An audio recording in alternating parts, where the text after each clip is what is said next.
Sesuai yang saya kasih di dalam Tuhan Yesus Kristus, kembali kita berjumpa di dalam perenungan firman Tuhan. Untuk itu mari kita mendahuluinya dengan bersama-sama berdoa. Allah Bapa yang kami sembah di dalam Tuhan Yesus Kristus, kami bersyukur karena pada pagi hari ini kami boleh membaca dan merenungkan firman-Mu. Kiranya Engkau yang akan menolong, menyertai, dan memimpin kami. Di dalam Kristus kami berdoa. Amin.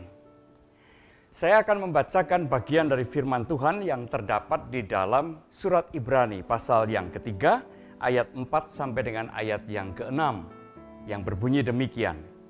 Sebab setiap rumah dibangun oleh seorang ahli bangunan, tetapi ahli bangunan segala sesuatu ialah Allah. Dan Musa memang setia dalam segenap rumah Allah sebagai pelayan untuk memberi kesaksian tentang apa yang akan diberitakan kemudian. Tetapi Kristus setia sebagai anak yang mengepalai rumahnya. Dan rumahnya ialah kita. Jika kita sampai kepada akhirnya, teguh berpegang pada kepercayaan dan pengharapan yang kita megahkan. Saudara-saudara yang saya kasihi, kesetiaan adalah nilai yang sangat penting. Tidak hanya di hadapan manusia, tetapi juga di hadapan Allah. Setiap orang diharapkan memiliki kesetiaan.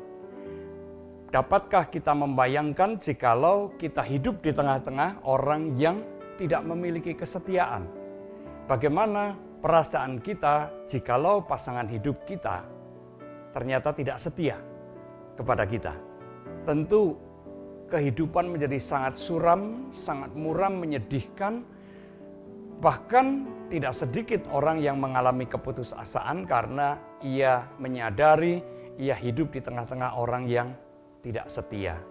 Jadi kesetiaan itu merupakan sesuatu yang sangat penting di hadapan Allah, karena Allah berulang kali menyatakan di dalam Alkitab, kita dapat membacanya bahwa Allah itu setia.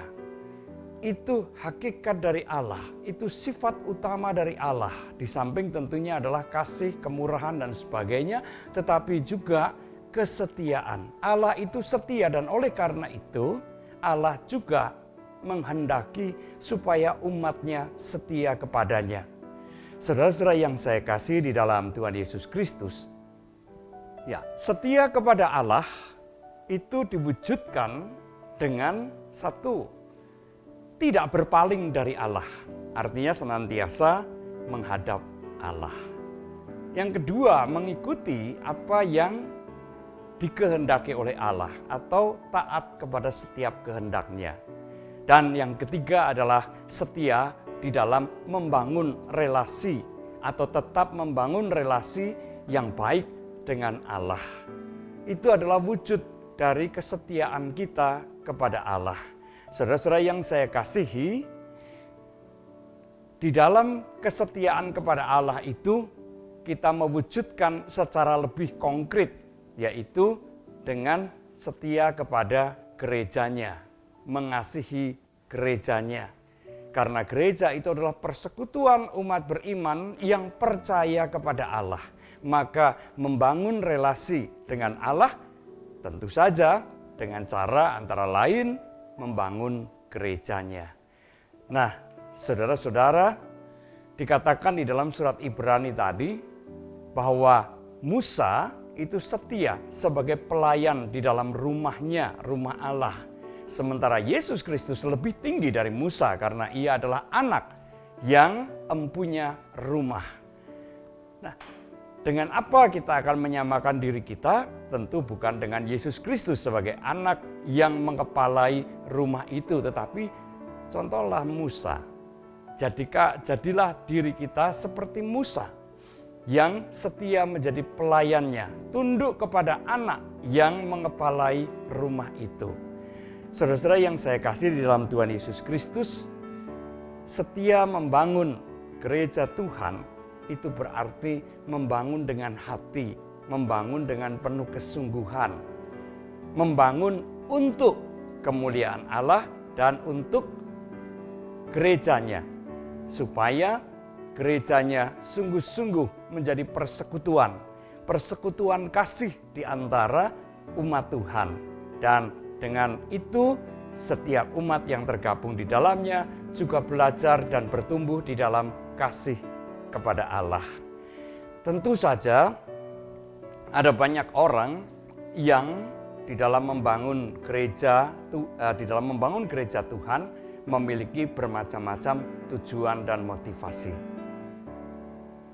Ada yang memiliki tujuan dan motivasi yang baik, yang mulia, yang benar, seturut dan sesuai dengan kehendak Allah, tetapi juga tidak tertutup kemungkinan ada orang-orang yang memiliki tujuan dan motivasi yang kurang benar.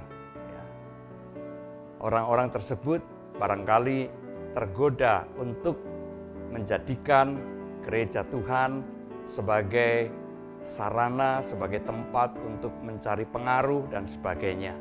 Tetapi saya berharap bahwa itu tidak ada di antara kita. Kita memiliki motivasi dan tujuan yang benar sesuai dengan kehendak Allah. Maka mari kita terus tingkatkan aktivitas kita, kesediaan kita untuk melayani gereja Tuhan. Sehingga dengan demikian gereja yang dipercayakan kepada kita juga boleh terus bertumbuh di dalam kasih, di dalam ketaatan dan pengabdian kepada Tuhan. Sudahkah itu kita lakukan dalam kehidupan kita? Mari kita wujudkan karena itulah yang dikehendaki oleh Allah. Tuhan memberkati kita semua. Amin. Mari kita kembali berdoa. Bapa di dalam surga, kami bersyukur jikalau Engkau telah memperkenankan kami untuk menjadi bagian dari rumah dan keluarga yang Engkau bangun, yaitu gereja Tuhan.